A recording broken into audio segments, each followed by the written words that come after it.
I mean, you had the great Abdullah ibn al-Mubarak. I mean, you know, I used to get a buzz out of his name. Abdullah ibn al-Mubarak. Abdullah, you know, the best names that you can get. And Ibn al-Mubarak, the son of the Blessed One.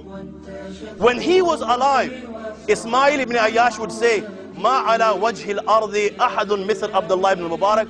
On the face of the earth, there is no scholar like Abdullah ibn al-Mubarak.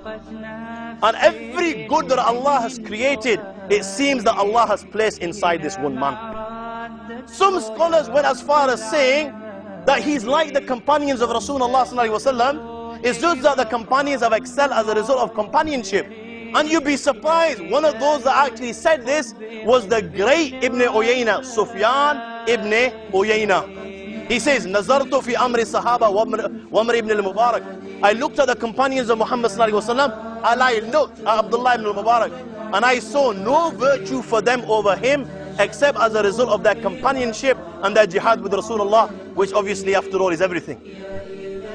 You know, the man earned himself the title Amir al-Mu'mineen. In the world of knowledge, there is no title higher than this, Amir al-Mu'mineen. I mean, I mentioned, anyone that knew 100,000 hadith of Rasulullah by heart, they would give him the title Hafiz.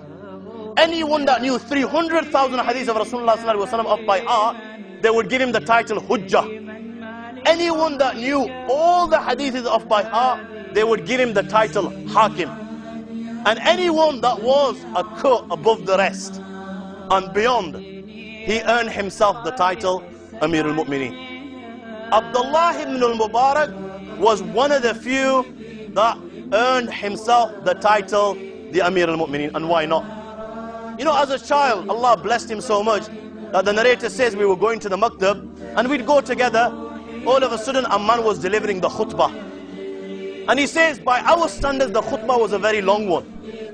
By their standard, if it was a long one, by our standard it will be extremely long, because our khutbah is around 5 minutes and that's about it. You know, the khutbahs in the Arab world around 20-25 minutes. So he was saying by their standard it was a long khutbah. He says we stood there and we were listening to the khutbah. After the guy finished the khutbah, Abdullah ibn Mubarak is only a child. He turns down, you know what? I've memorized it. One of the guys in the audience said, what? You've memorized it? Repeat it. The child repeated the entire khutbah, even though he only listened to it just once. This is why he was called Abdullah. This is why he was called the Amir al-Mu'mineen. He was an all-round master. You know, some scholars will be muhaddis, they'll be masters of hadith. It's not necessarily that they're faqih, jurist. But this was one man that had mastered all the sciences, and he was literally an imam in every sciences.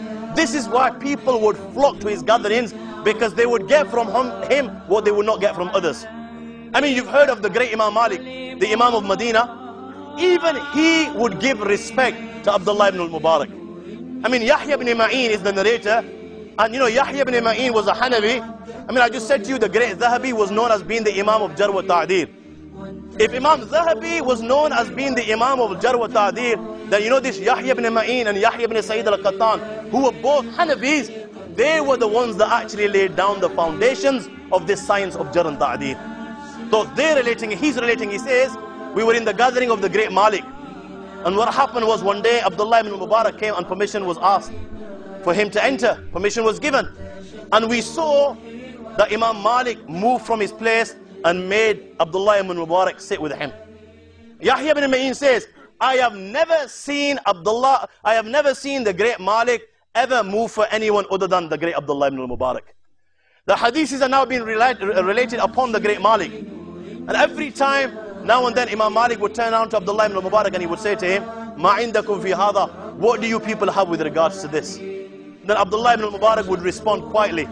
And when he left the gathering of the great Malik, Imam Malik said to the gathering, this was Abdullah ibn al-Mubarak, the faqih of Khurasan, the jurist of Khurasan. Why is it that this man who earned himself a title, which rare will you find any other scholar to have, why was he a Hanafi, and why did he follow the Hanafi